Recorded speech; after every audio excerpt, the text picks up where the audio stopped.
Hello,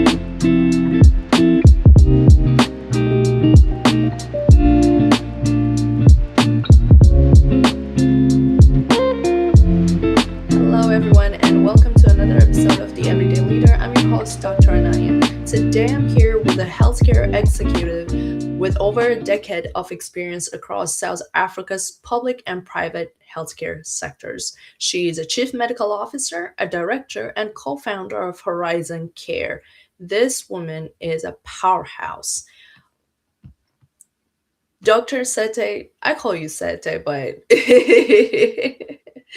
welcome to the Everyday Leader, dear. How are you? I'm good, thank you. And how are you? Thank you so much for having me. What an honor. It's a pleasure, girl.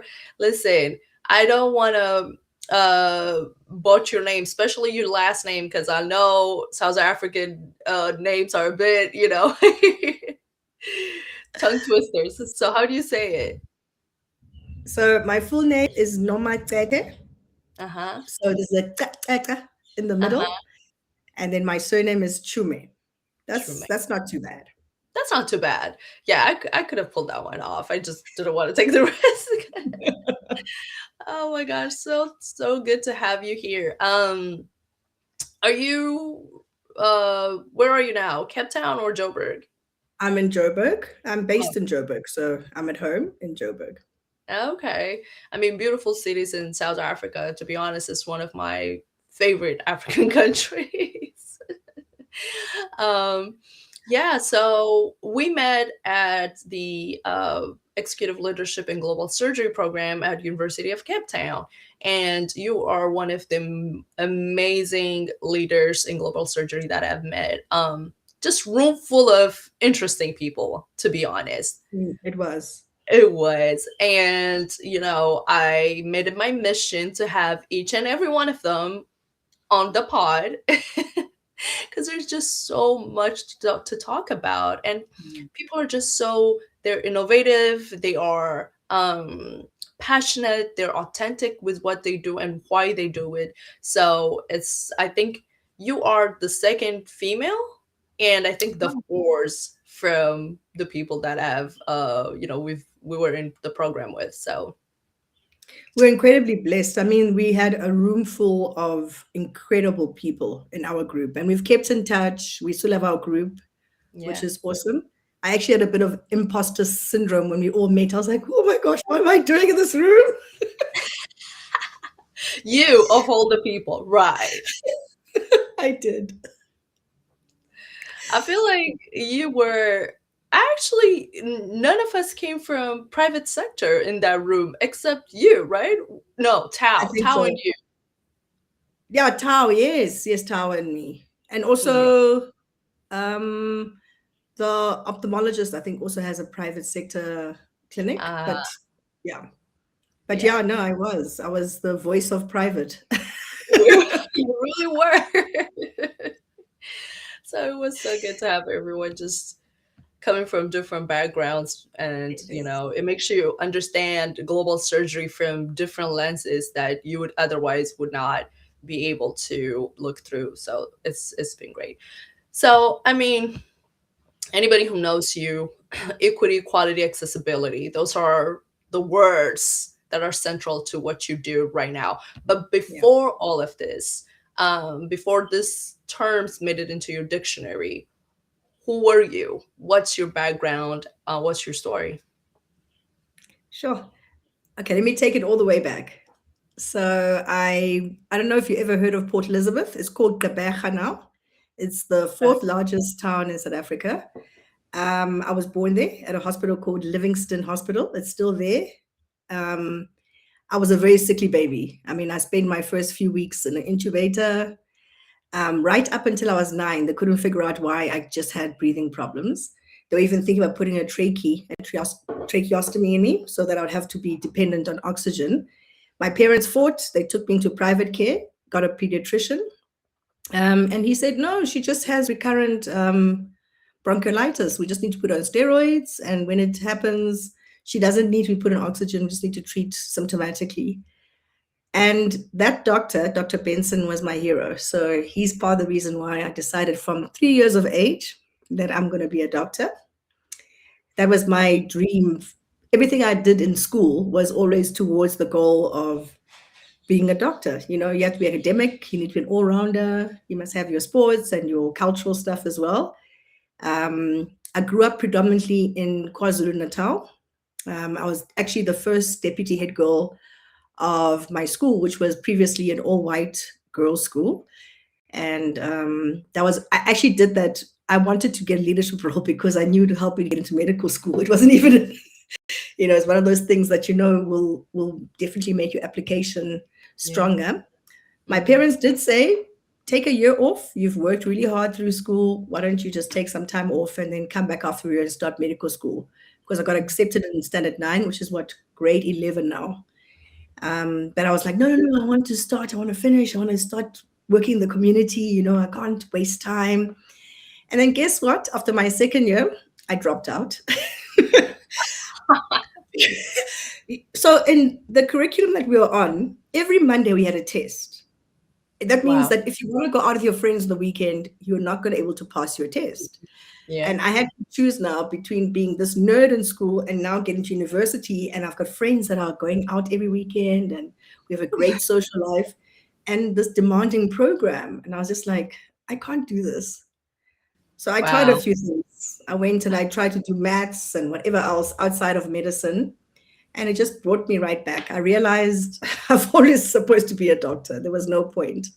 It drew me back. I went to Stellenbosch University for finishing my studies, and yeah, then after that, I moved to the military to 1 mil to do my community service, etc. And I've been in Joburg ever since. So now I'm based in Joburg. I have a husband. I've got a 4-year-old who is very, very busy, and moved through public service where I was actually supposed to train. I was about to start my training as a cardiothoracic surgeon, which I Wow. dropped out of because I actually realized I was never going to have a life outside of theater if I carried on that route.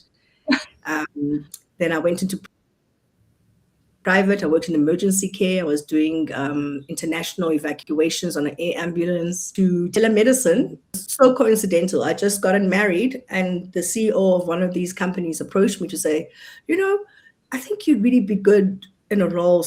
I'm starting out this platform. Would you be interested? And I was like, why me? Like, I work in emergency medicine. But then look where I am now. Mm. So, yeah, so that's how it all started. Wow. What an amazing story. First of all, what hit me was, even during your time, like during your childhood, there was still some sort of segregation because you said all white girls school. So I was like, Yeah. what? Because you sometimes, when you read history, you think these are things that happened way back, but not that far back. Yeah. No. So, I mean, that just hit me hard. And, having to go through that and still be successful and achieve all these things despite the system actually working against you. I mean, if that's not inspiring, then I don't know what is, to be honest. It even happens to little black girls even when you're in school. If you're outstanding, there's always the, how do I put it? It's almost like people want to make sure that you don't shine as much as you're supposed to. Because why is Mhm. this little black girl so outspoken? Why is she so bright? Why is she getting the answers quicker than everybody else? Um, and I squashed that side of myself a little bit for a bit. And then one day I realized, you know what? I'm not doing any justice to little Tete by doing this. I Mm. need to let myself be myself. If I'm too outspoken for some people, then they're not meant for me. But you know what? It works in medicine to be outspoken and to push for your patients' rights, to push for good Yeah. quality care, um, because then we'll never get anywhere if we didn't do that. Tell me about it. Wow. And then the whole shift from going into cardiothoracics to telemedicine and stuff like that, because you would think a lot of people would see joining departments like cardiothoracic, specialties like cardiothoracic, as a privilege. I mean, Yeah. it kind of is in a way, but then again, it really just goes to show the kind of personality you have, how fluid you are, because you can go and fit into anything you want. Um, that transition. It's not, it's actually quite scary when you think of it. I think for me, my husband always says, like, you're the kind of person who will be like, I want to try this. If it doesn't work out, I'll work it out after that. But for now, this Mhm. is what I want to try. So cardiothoracics came from, remember, we have the first heart transplant was done at Critiskia with Yeah. Chris Barnard. And I've always been someone that likes role models who have been pioneers. Like if you are like Prof. Masiwe, Mhm. who was our lecturer at our, the reason why I did that course instead of doing the women leadership course is because of her. I was just like, to be around a woman like that is going to Mhm. be incredible. It's going to be inspiring. And it's her program, Yeah. it's a female-led program. Yes. So um, I've always been that kind of person. If you are excellent at what you do, I look at you and I'm like, what can I learn from this? What can I Mhm. take from it? So Mhm. Christian Barnard doing that was one of the reasons why cardiothoracic stuck out to me. I love surgery, but Mhm. that one was, it's such an it's hard work, 10 hours standing in theater, Exactly. but I don't even think a robot could do the intrinsic kind of thing that a cardiothoracic has to do. Those tiny, maybe I'll be proven wrong, but I just find cardiothoracic to be such a beautiful art. It's incredible. Putting them off and then turning the heart back on. I mean, it's crazy. Girl, listen, when I was during my residency, when I was attaching anesthesiology, you have to attach all these different departments, and I was in cardiothoracics because when I was in med school, I got trained in a center that didn't do a whole lot of cardiothoracic procedures, but during residency, I was at this tertiary teaching hospital, which is like the biggest in the country, and I had to join the anesthesiology team to do Uh, this I think it was pericardiectomy, something for tuberculosis pericarditis. Anyway, we went in there and this guy opened the chest and he was just like so careful with like, yes, I'm because like, it's so nope. delicate. I I said, think not for me. the other ones are quite delicate are the neurosurgeons as well, because they also work with such small vessels and stuff. So Yeah. yeah. But the heart is so scary because the brain is not moving. Like, you know what I mean? It is Mhm. floating kind of, but there's no gross movement. But the Yeah, heart, sometimes certain procedures, it's still pumping, you know? So it's it's like going crazy. like this, and you have to grab the pericardium like this thin film of tissue, and you're like, "Eek." I'm like, It's crazy. no. It's like when I heard that you're orthopedics, I was like, she's so petite. Like you guys work with a lot of brute strength in orthopedics, but there you are. I'm like, no ways. I'm telling you, like you realize that it is true that they say it's about technique, not strength. If Yes. you understand the technique, you really do not need to use that much strength. Yes, you do need some strength, but the technique is important. And also, surgery is a teamwork, right? Yes. Like medicine is a True. teamwork. There is no care that you give as a singular person, Yeah, right? Even in telemedicine, which we're going to go into, and you can explain that better for me, but you know, it's always a teamwork. So it is. you just have to know how to first of all understand what you have to do, have a clear plan, and then execute that plan based on the people, the resources you have around you. So it's all about technique, but it's not, and especially nowadays with the advancement of technology, it's like Yeah. so easy. But we're going to Okay. probably get into this later as well. That's how medicine should be. It should be an intertwined teamwork. It shouldn't be that we've got this specialty, this private, public, whatever it is. That is actually what we should be aiming for. What we do in surgery is amazing in that sense. It's a Yeah. fluid thing, Yeah. you Yeah. know, and I like that. That's what also I loved about being working in surgery was the fact that it's a set of people that make it all work. I mean, Yes. the surgery, the theater nurses are incredible. I Oh, mean, sure, you can't do anything without them, besides the yeah. other surgeon that's there assisting you as well. So yeah, Yeah. Oh, yeah. Yeah. You realize how important everybody's role is. If forget the ones who are actively involved in the surgery, but even the exactly. janitor, even the Yes, people who process the equipment, like the smallest thing that you wouldn't think matter actually matter. yeah, they do. It's Yeah, incredible. yeah, it's amazing. So we said, equity, quality, accessibility. How do these principles intersect in your day-to-day leadership in what you do right now? So you can't even separate them in my role. I mean, they go hand in hand. They You Mm, can't say, oh, you've got equity and quality. How are you able to evaluate if there's quality if people don't have access to care in the first place? So in my day to day, I'm always looking at who are we actually building this for, and mm, are they able? Who are we actually leaving out even? Are they able to get access to what we are giving? And is what we are giving of a high quality on paper, but maybe not when the person is actually in front of you?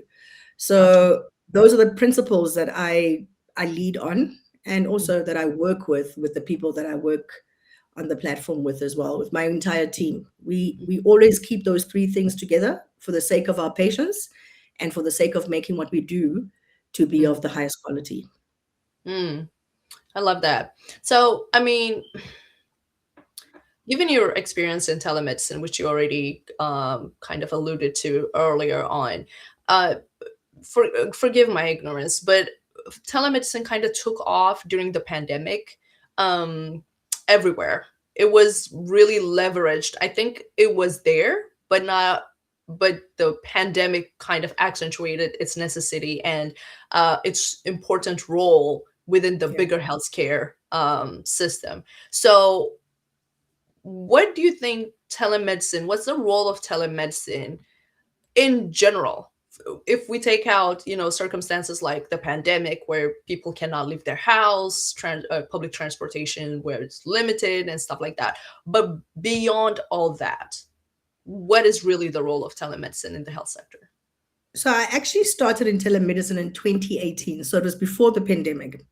Hmm. And here's the weird thing is that for us on a telemedicine platform, we actually weren't that busy. And people kept thinking that you must be making so much money. Patients are still so reluctant to take that option of speaking to a doctor on the phone or doing a video call.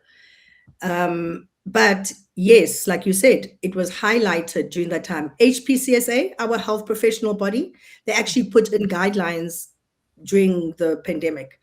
So many moons ago, I was 2012, I was on a TV show with Dr. Michael Moore called Hello Doctor. And he started Hello Doctor as a medical advice platform. And he had to be very, very strict about what the doctors do on the platform because there was no regulations.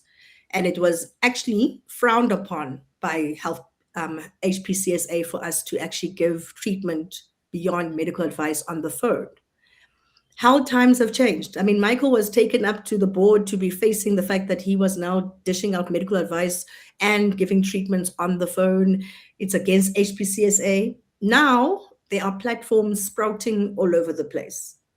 So my problem with that is that it's not always done in the right way.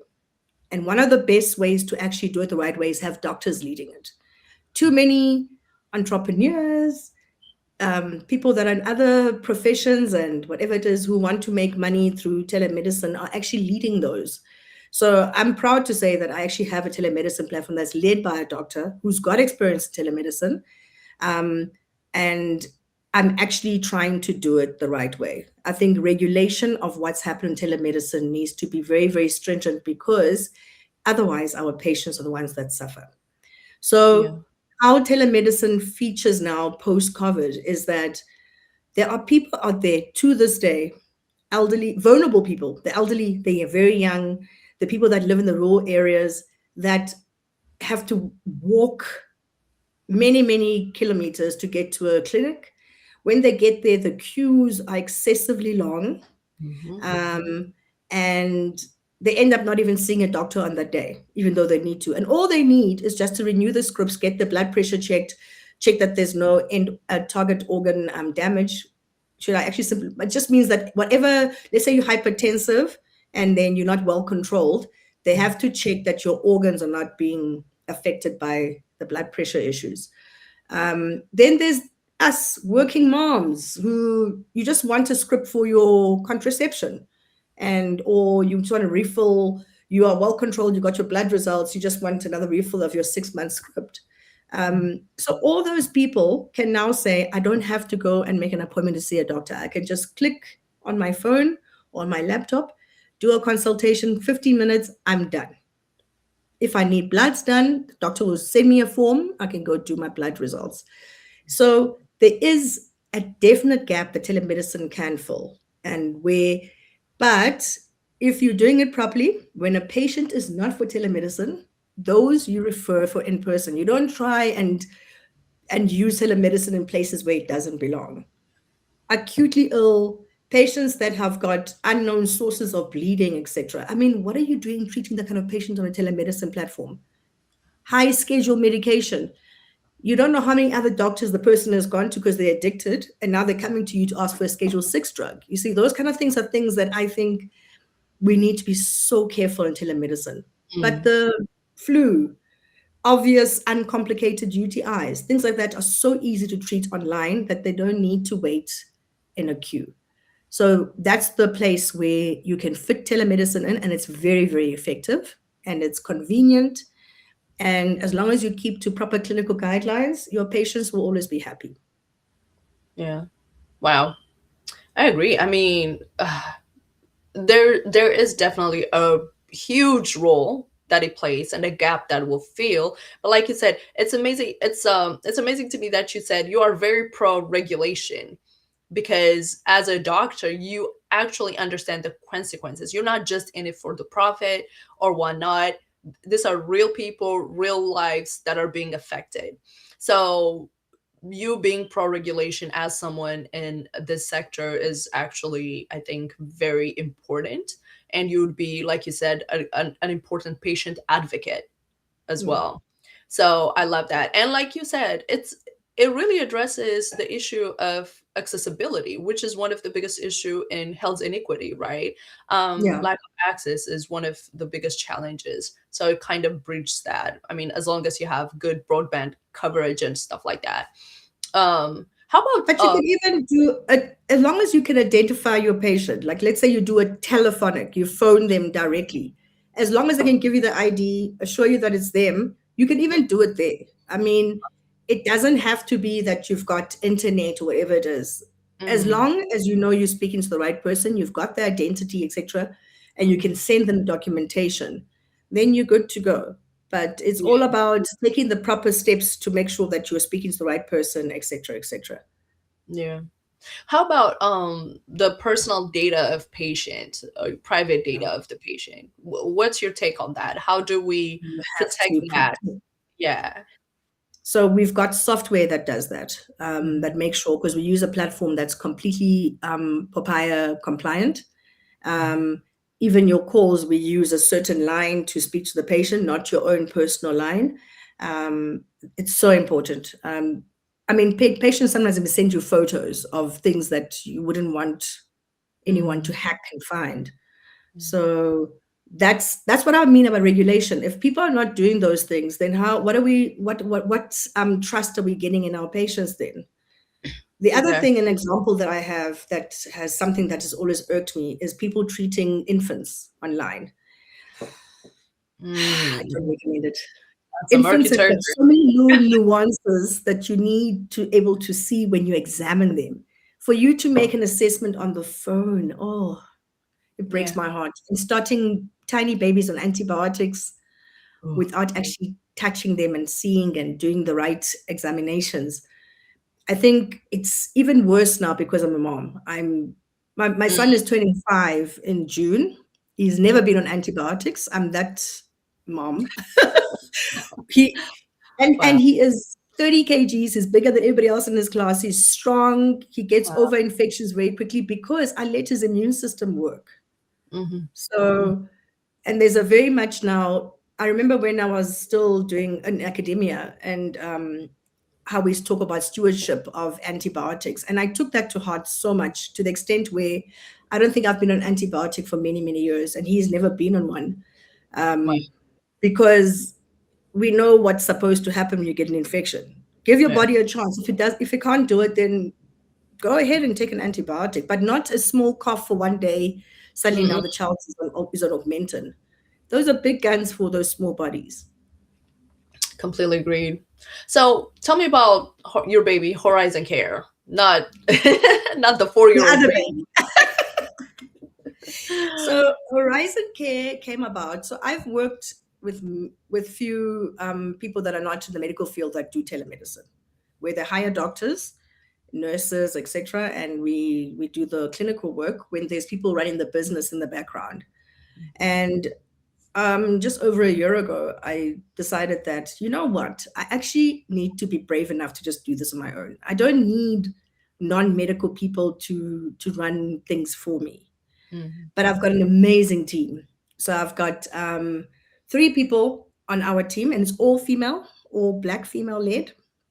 We've got Nomvio, who does our marketing. We've got our CFO, Susan, and Alile is our operations manager. So everybody's got a role, but of course, me being the doctor and the majority shareholder, it's predominantly me that needs to do the legwork because it is my baby and it was my thought and my hard work that brought it where it is. Mhm. But teamwork makes everything work. Everybody goes out and does what they have to do to make sure that Horizon K is still running. Mhm. So our thing is exactly those three things you said. Like, you want to be accessible, you need to have great quality, equitable, um, but we address so many different places. It's not just about companies, corporates coming on and taking packages from us. It's about the man on the street that wants to have access to care without having to go to the doctor, the one that just wants a script for his sniffles or whatever it is. It's we even have a VIP part. I've worked with a few VIP companies where I've accompanied VIPs all over the world. I mean, I went to the AU with one of the few billionaires in this world as their doctor. Oh So wow. I know very well how to tailor make a VIP package for someone like that.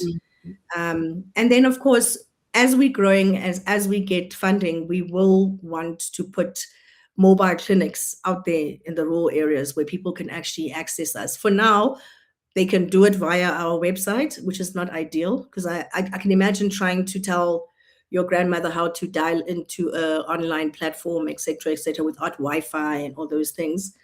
But that's actually my end goal. It's always been my end goal, is that I want people, no matter how far you are, that to able to speak, even just have a chat with the doctor and say, this is what's bothering me.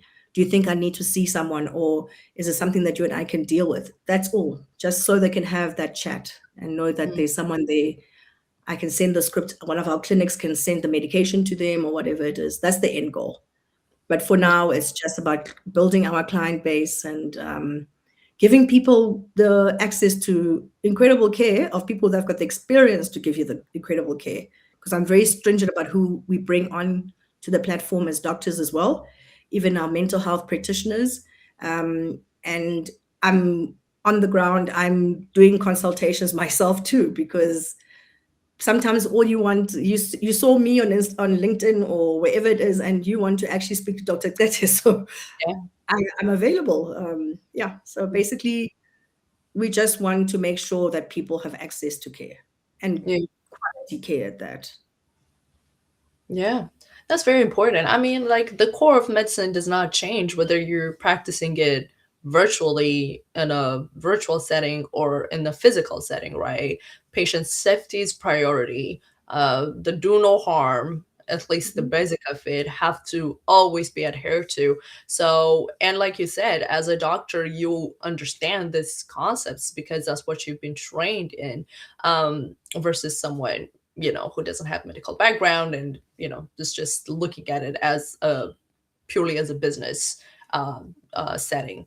So I love that, and the fact that you actually made it out on your own, like you knew the potential you had, you knew the vision you have, and I completely understand because sometimes when you work with people who are not necessarily like you said and with a medical background, I would think it would be challenging to kind of Yeah. have a common understanding about certain things, and Because it especially if you're not becomes about profit. It's not exactly. about medicine, it's about profit. And you keep on sitting here, you're thinking, I don't have any interest in driving a Porsche or whatever it is. I mean, yes, great, but That's not what I'm doing this for. I'm doing it because that's all I've ever said is that I want people to be able to have great medical care, no Mhm. matter who you are or where you are. Mhm. So it was something that was conflicting for me where it was driving numbers. So I'm happy not to be making a profit while I'm still building this and to have people be happy with what they are getting. And that's fine with me. I'm not Yeah. doing it for that. Exactly. I mean, eventually it will, it will start stacking some profit, but not because you're intentionally working towards that or doing the wrong things to achieve that, but just doing the right thing, being authentic and passionate and, adhering to the principles that you need to be adhering to. I think that's just a recipe for success anyway. Just people are just not patient enough to see that through. And I don't know how much exposure you have to private care, but our profession is going into a place now where doctors are actually about churning numbers as well, even in private care, because that's how they make money. So it's Yeah. something that really, really depresses me. And I hope that more of us are taking a stand against that principle. Can we Yeah. not go back to actually having compassion for our patients, caring Yeah. about their well being? When a person leaves your care and they come back and they say, wow, you know, after you treated me, I'm doing so much better. I haven't had this issue again. Whatever. Doesn't that make you feel good? Hmm. That should be what we're aiming for. It shouldn't be about how much money I'm going to get in my pocket because I saw 10 patients in an hour. Yeah. So, I mean, I agree. And some countries actually try to fight that by having their doctors be limited. If you, I know a couple of my friends who work in like Eastern Europe, they have this system where if you work in a government hospital, then you're not allowed to work in private. And if you work in private, you're not allowed to shift to, unless you're fully shifting into government, you cannot do both at the same time. But what they sure, do is they compensate the ones who work in government because it's really about survival as well, right? For it the is. physician, like you said, you have family, you probably have elderly parents to take care of, brothers and sisters, and the African system is like if one person from the family succeed, that person is expected to pull everybody up, Exactly. which is a good thing, but also could be a huge burden on the individual. So what those countries do is they compensate for that, that limitation by providing good payment, good monetary compensation, housing, schooling for the children, and stuff like that. So I think, like you said, people whose moral attitude does not align with that sort of profit making outlook can stay in public service but still not suffer for it. So Yeah, if we can find a way around there, I mean, no system is perfect, but you can at least find something that works. um so yeah. So we're just talking about public and private. What do you think is the most significant divide between the two sectors? it's not just about that in private there's money to have more things.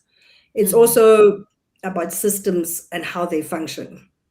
So in private you tend to have more agile and innovative systems, while in the public sector you basically responsible for caring for a large volume of people.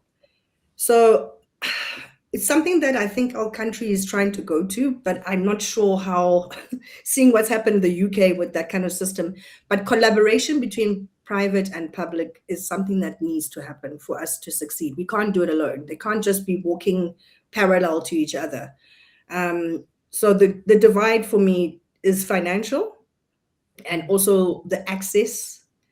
And when people go to a public clinic in comparison to going to a GP in private, the kind of care that they get. mm, So we need to do better in public and also in the private sector as try and find a way where we can collaborate to give the patient the best experience. I'm not sure how that's going to happen. I mean, for mm. me in telemedicine, that's what I'm trying to do. So it's a horrible thing to watch how different the experience is for somebody in private and someone in public. It's not a nice thing to see at all. That is so true. And I don't know how it is, I mean, in South Africa, but in Ethiopia, like most of the wealthy, well off people and even the government officials don't take their families for to the police To public. hospital. I think it's I mean, I told you I worked at a military hospital, in one military hospital where we're supposed to treat the president, etc. And they don't, it's not they never used by show up. those people. They go to the private sector. So there's a whole picture of them looking like they're using the public. Yes, one mill is actually almost private. It's so well stocked. I mean, you've got the best of everything, but it's still a private hospital for the military and government officials.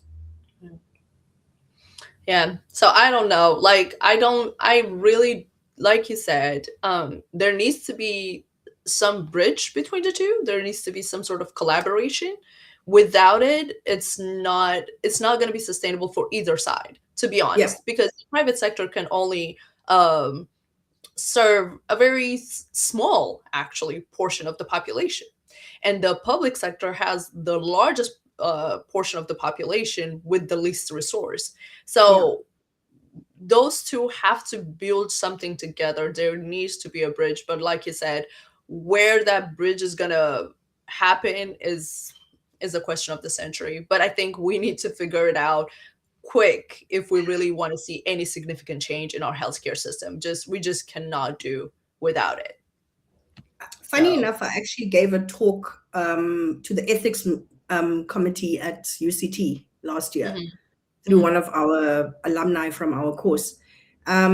And that's something that we touched on. They were saying, how do we bring the telemedicine thing into the public sector, et cetera, et cetera? It's just that nobody's speaking to each other. If you're a decision maker in the public sector, speak to a decision maker in telemedicine and see how you collaborate.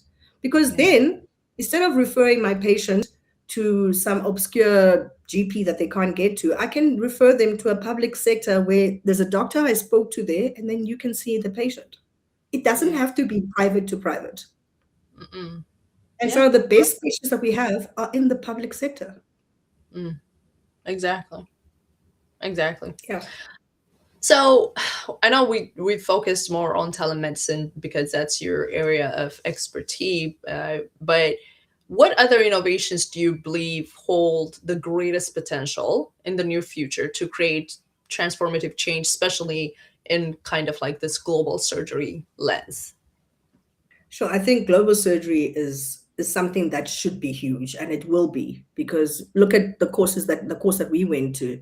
Mhm. Um, it's got the most potential for a big impact, because if you can correct the global surgery circle, Yeah, then you eliminate so many things that now need patients to keep going both back and forth.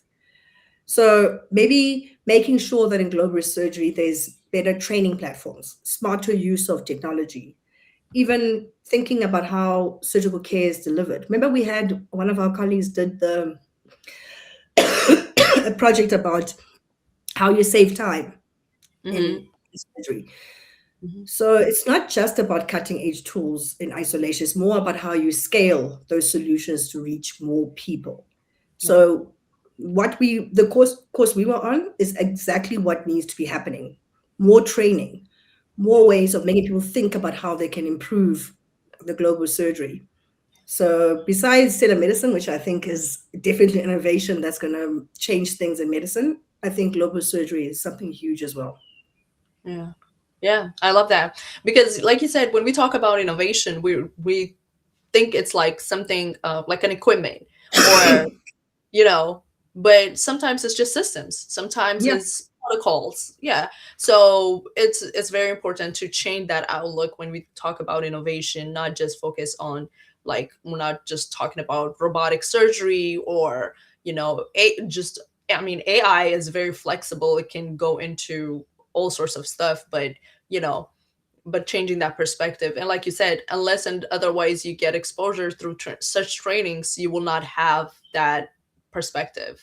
And also I feel like in medicine, especially in surgery, the doctor, the surgeon tends to be the center of a lot of things. Yes. And just this global surgery field changed that, and it makes the anesthesiologist a center, it makes the nurse a center, it makes the midwife a center. So like everybody has some important and significant role that's not necessarily um higher than the other. Like it's Yeah. all same level but all very important. um so I think that plays a very huge role in Because even in sustainability. our class, it wasn't just doctors, it wasn't just specialists. We had a Yeah, whole mix of people, decision makers, people that are trying to change the way things are done. And then we had the specialists. And that's something that I think what might have been eye-opening for you guys, specialists in the private sector, is that outside of the public sector, I mean, is that specialists are not the gods when you get into private sector. definitely They are not. not. No, they're not. They're not. There's funders. There Yeah, is hospital managers. The decision actually doesn't lie with you. And even applying to get yourself a room in a certain practice, somebody makes that decision. yeah, So I'm glad we have these kind of training platforms. People actually get to see that in the big wide world, yeah, there's more than just I'm the chief surgeon of this procedure. yeah. There's a lot of stuff going on in the background. Exactly, exactly. Um, so we're talking about innovation, and as a woman, in the innovative field, how do we empower other women to be innovative? Versus, typically a system that's, rigged against women in, especially most part of Africa. Maybe in the Western world, it might be a bit better, but it's still there. So how do we empower other women as women, and also just as a system, how do we empower women to have more innovative approach, especially in healthcare? So, what you are doing now with the podcasts of having women that you think are inspiring on is part of solving that Mhm. problem. Representation. Yeah. So that's a big part. People like Prof. Masiwe being out there, and we see them. She's just been appointed now as the head of medicine at WITS. Yeah. No. Seeing women in leadership, seeing them doing innovative things Mhm. in leadership or in medicine or business, it's part of how we're going to get the younger girls to start empower themselves too, and also we actively creating opportunities for them as well, whether we're going to do mentor funding or just making space for women to lead, not not hogging. Okay, so you've shown my face somewhere now I'm hogging the limelight. Like, spread Mm. the word, get people on board. If I see someone that I think you should have on your podcast, then I should tell you as well, oh, there's Dr. So and so or Miss So and so who's incredible at this. Would you not like to speak to them too? That's how we do it. Yeah. I'm always open to being a mentor because I've had a experience that is a bit different in many ways. I mean, I loved medicine, I ran away, I came back. And I've been in academia and now I'm out in private, still studying, still trying to keep on enriching my mind. Yeah. But I'm someone that's put my fingers in a few places and I've done a few things. So it's nice when someone who's come up and coming can speak to me, because then they can see that medicine is not just one small thing. Oh, I finished medical school, I specialize, and then I do this. And it's not, Yeah. that's not how medicine has to be. And I think one of the greatest things that being in medical school taught me, even being a doctor, it's almost like we build. I used to like doing puzzles as a child. As a Hmm. doctor, somebody gives you a piece of a puzzle and then they give you another one. You put them together and then you come up with your diagnosis and then you come up with your plan. Yeah. It's very systematic. It's not, you don't have to be imaginative to be a doctor, but you need to be able to use systems in your head. And that's how you can operate anyway, not just in medicine, and it trains you to do that. If you want to do business, if you have a medical background, you actually could be really good at it, because that's what we do. We take things, we put them together until they make sense. We see how we can make them work. How can we repair this? How can we make it better? And then we act on it. So That's how I look at it, is that we need to make sure that us, the people that have got the voice, we Mm. represent and we bring more people on board. Yeah. Yeah, you cannot believe how many women that I invite to the podcast, and they, they might not, in their eyes, they don't think they have anything to offer, and you're like, you don't see it? Like, it's so obvious to see that you're doing such a great job, and it's Yeah. gonna inspire a lot of young people. But if you're shying away from even, just talking about what you do, like, you're doing the hard part, which is actually doing it every day. This is just you coming to talk about it. And a lot of them actually struggle so much with the confidence to be like, I don't think I'm there. You just need to hang on to your passion about what you're doing. That's what makes you able to speak about it. If you're passionate about it, if you love what you're doing, you have a vision, you can see. Sorry, that's a hadida. South Africa's Johannesburg's favorite bird. But then you find it easy to speak about it. You don't Yeah. even need to do a lot of research because it's who you are. It's part of Mm. your DNA. So Yeah. maybe that's how you should tell them, like, it's actually what you love to do. So it should be easy to speak about it. Yeah. Yeah. Yeah, I mean, I just try to tell them, trust me, you do have something to Yeah. offer, because there is someone who don't even know where to start. They're so confused, sitting in their room, probably, going through some very hard emotional Yeah. turmoil, because a lot of young people, like we touched on earlier, you don't make a lot of money if you're in public sector, and then going into private might not necessarily be easy because networking is important and you don't have the network. It's just so many things go into it, right? But medicine does not prepare you for that. No. For many years you're just like, read a book, this, blah blah blah, and then when you're actually out in the job market, it's a whole different story that you're not even prepared for. It doesn't Yeah, even prepare you to be able to manage money. We come out of exactly. medical school having no business acumen whatsoever. We don't know what we get given money as interns. We get excited to buy flashy cars. Um, and that's part of the mentorship. If we can be able to mentor the students that are coming out, the young doctors that are coming out, so they sort of have a bigger view of what to expect, because Exactly. we also didn't know any better. Yeah, but like, why should everybody learn through their mistakes? You can just, like you said. Yes, you shouldn't have to. Yeah. Yeah. So how do I know, everywhere you go, it's about health data, data here, data there. Okay, yes, data is very important. It's the one of the highest commodities in the world. Okay, whatever data it is, and the health data is actually very important. But how do we go with the African healthcare data beyond academic publications or um, career advancement? Because Yeah. we do have a lot of research being published right, left, and center, but are they actually making some sort of real world impact? I don't know. I mean, I want to hear your outlook on that. But it's someone like you who just sees a problem. If you do a research, it might take you 2 3 years, but Yeah. you're gonna get a data that just confirms basically what you already know, right? Yeah. But you've already set up the business, got the ball rolling, and you're doing something to address those problems instead of, having to do the research and then, publication and stuff like that, and might not even end up doing anything actually at the end. Yeah. So how do we improve that? Or do you think that's just the right way to do it? I don't know. I think, especially us in Africa, we have so much data, lots and lots of data. But is that translating into action, though? That's the problem. Yeah. So, a lot of my academic journey over the last few years has been towards that's the reason why I did the global surgery course as well, because it's how you work within a system and you find what's right and what's wrong, and then you perfect that.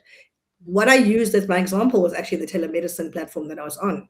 And I use that. I remember when I gave a presentation, it was Yeah. about what I'm doing and how I'm going to improve what I'm doing. My master's is that I'm doing now is in public health, and that's now refining into saying I'm using a certain telemedicine platform which has got a large amount of volume. Mm-hmm. Is it successful because it's got volume? And if you had to replicate it in your own platform, how do you use the systems they have in place to make it better? So that's the problem. We are not taking the data and turning it into action. So you Mm-hmm. need to make the data usable. So are you going to make connected to decision making, to policy, to real world solutions? And that needs people like us to actually do what I'm saying. Like you take the example of what you are doing, take the data and see how you make that usable, not just collect, keep on writing publications, keep on um, collecting lots of data. It has to be usable. And how do you also use it so that somebody else can use it in their Yeah. atmosphere to make their things better as well? So Yeah. it's great to have lots of data, but what are you doing with it? Yeah. Yeah, I think it's we really need to stop and reflect about that. I mean, Yeah. at some point it has to be done. Um, because like I said, data is so valuable. Anybody would love to help you out to get the data, but it's because they already have something in mind to do with the data. But you're just sitting here as, an African healthcare professional, and you're kind of exporting your data, Yeah. if we're being honest. And It's fine to have it there, but you need to see how you're going to use it and how others can use it. It just exactly. can't sit there. Yeah. Yeah, Yeah. exactly. I love that. Wow. We talked about so many important things. Whoa, I mean, we talked about innovation, we talked about private and public sectors, how to bridge them, and what is the existing gap, and we touched on some actual real issues that affect women, and also innovation in healthcare. So we're kind of wrapping up here. What would be your legacy? What do you want people to remember about your work and your leadership? Sure. When I saw the questions and I saw this last one, I actually got a bit teary-eyed because I was thinking about this little girl who, I mean, I had big dreams. I always have. But then you always have that voice in the back of your mind telling you that, oh my gosh, who are you? Like, Mm, you brought up in apartheid South Africa, and you think, as a little black, skinny little girl that I was then, who was in and out of hospital, I'm going to really amount to anything. But here I am now. And I think what I want to be remembered for is being someone that had some sort of impact, that I was instrumental in making healthcare more accessible, more equitable. I built something that continues to make a difference.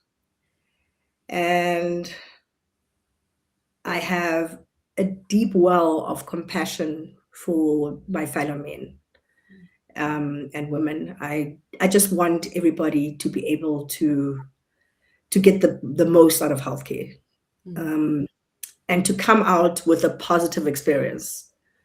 My mom was recently admitted for a really big stroke, and she had so many complications because the doctors were not communicating. Um, she just, it was a nightmare being a doctor um, mm, child with a parent in hospital, because now I was checking her charts every day because things were being missed and everything else. And it came down to lack of compassion because she's not your mother. So you just do the basic minimum. You write one line of notes and then you move on. yeah, It broke my heart to see that I fought so hard to be here as a doctor, and that as doctors we actually can treat people like that. yeah, So that's one thing that I always lead with, is that you treat every single patient as if they were a family member. mm, That 6-month-old baby that you're tempted to treat because you want to reach your target for that month, and you're mm, on a telemedicine platform and the mother shows you your 6-month-old. No, yeah. don't do it. Walk away. Hmm. Walk away. If you Yeah, lose the money for that consultation, so be it. That baby deserves a full yeah, physical consultation. A doctor can touch them and actually really examine them. yeah, And that's something that I want my legacy to be, is that I didn't take the shortcuts, Mm, and I cared. yeah. Wow. That's beautiful. How's your mom? I'm sorry to hear that. She's recovering. It's a long road. Her stroke affected like the main things that are part of her character: her speech, her Mm, memory, and because she was in ICU, she came out with the ICU syndrome, where she was very wasted and her mobility mm, was affected. But she's on. She's going to rehab. wow. And the other day, she was so emotional because she remembered her favorite hymn. She was singing it the whole day. She was so excited, and yeah, so yeah, we just as supportive as we can be. We just here for Yeah. her. She was very lonely being in hospital because we are very tight knit. We always together, Mm, and but now being at home, I think it's motivating her to get back to her old self. yeah. But yeah, it was rough. Oh, it was hard. I can imagine. I pray she fully recovers and Thank really quick. you. So, you know, I but appreciate it.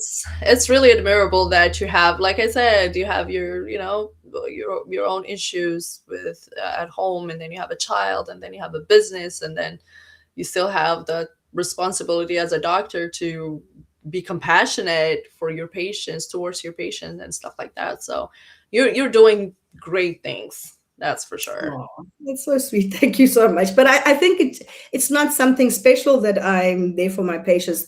That's what we're supposed to do. It shouldn't be something that's extra. Then you shouldn't be a doctor that handles patients and their emotions. The patient deserves that from us. We can't ever have an excuse for having a bad day. Yes, you have a bad day, but once you sit in front of that patient and they're there, they trust you, and they want you to help them, and your Yeah. response is just be cold and cut off. I just don't think that's acceptable as a doctor. Yeah.